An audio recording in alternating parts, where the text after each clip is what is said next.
আসসালামু আলাইকুম। আমরা যারা আর্টিস্ট আছি তাদের মধ্যে প্রায়শই একটা কমন সমস্যা দেখা যায়, আর সেটি হচ্ছে হঠাৎ করে কাজের প্রতি অনীহা চলে আসা, অনেক চেষ্টা করেও নতুন কোনো ডিজাইনের আইডিয়া খুঁজে না পাওয়া। এমনকি প্রায় সময় এরকমও হয় আমাদের খুব পছন্দের যেই জিনিসটা আর্ট করা সেটি করতেও আমাদের ভালো লাগে না। আমি আজকে কথা বলবো এই বিষয়টি নিয়ে।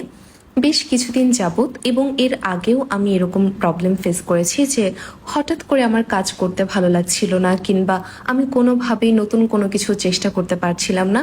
তখন আমি ভাবতাম যে হয়তোবা এই জিনিসটা শুধু আমার ক্ষেত্রেই হয়, কিন্তু তখন দেখলাম যে আমার সামনে অনেকের পোস্ট আসছিল যারা কিনা আমার মতো একই সমস্যায় ভুগছিল।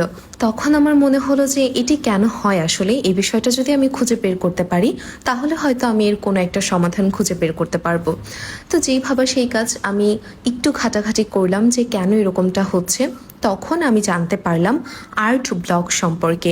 এই শব্দটা আমার কাছে একদম নতুন ছিল, কেননা এটা সম্পর্কে আমার তেমন কোনো ধারণা ছিল না যে আর্ট ব্লক আবার কি। কিন্তু বিষয়টা আমার কাছে বেশ ইন্টারেস্টিং লেগেছিল, যার ফলে আমি এটা নিয়ে আরো বেশি রিসার্চ করতে শুরু করলাম এবং তারপর জানলাম যে না, এটি আসলেই হয় এবং এর পেছনের বেশ কিছু সম্ভাব্য কারণও আমি খুঁজে পেলাম, যেটা আমি নিজের লাইফের সাথে রিলেট করতে পারছিলাম যে হ্যাঁ, এই কারণে আসলেই তাহলে এটা হতে পারে।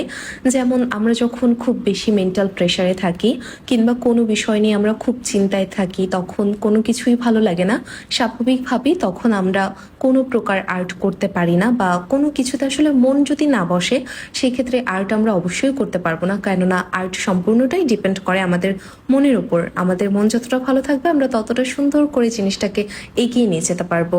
এবং এটার পেছনে আরেকটা বিশেষ কারণ থাকতে পারে, যেটি আমি চ্যাট জিপিটি থেকে পেয়েছি।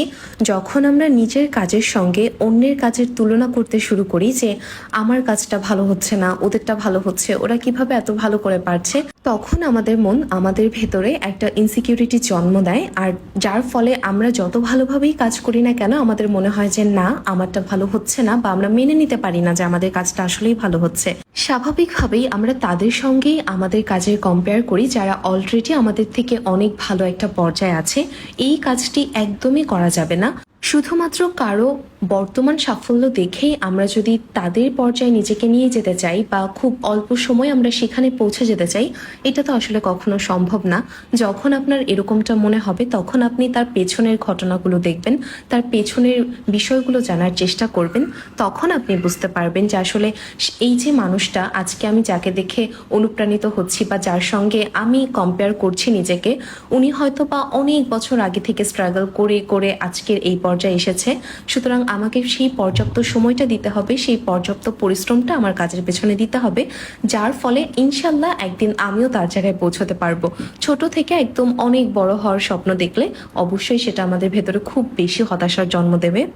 আর যখনই আপনি এরকম সিচুয়েশনে পড়বেন, যেটা আমি বললাম যে আর্ট ব্লক হয়েছে আপনার, কিংবা কোনোভাবেই নিজেকে সময় দিতে পারছেন না, নিজের কাজে সময় দিতে পারছেন না, তখন আপনি যেটা করবেন, প্রথমত খুঁজে বের করার চেষ্টা করবেন যে সেই কারণটা আসলে কি, এবং তারপর সেটা সমাধানের চেষ্টা করবেন।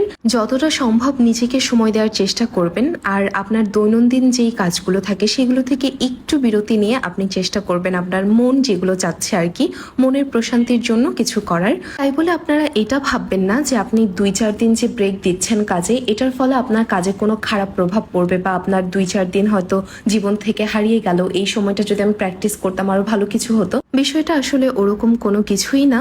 ধীরে সুস্থে কাজ করতে থাকেন, মন দিয়ে কাজ করতে থাকেন, ইনশাল্লাহ ভালো কিছু হবে। অধৈর্য হলে হবে না। মনে রাখবেন আর্ট সম্পূর্ণ ধৈর্যের বিষয়। আপনি যতটা ধৈর্য নিয়ে কাজ করবেন তত ভালো কিছু হবে ইনশাল্লাহ। যেমন এই যে আজকের এই ডিজাইন, আমি খুবই ছোট একটা হাতে ডিজাইন করছিলাম, আর আমি জানি না আসলে কি ডিজাইন করব, তো ভাবলাম ঠিক আছে অ্যারাবিক প্যাটার্নে কিছু একটা করে দেই।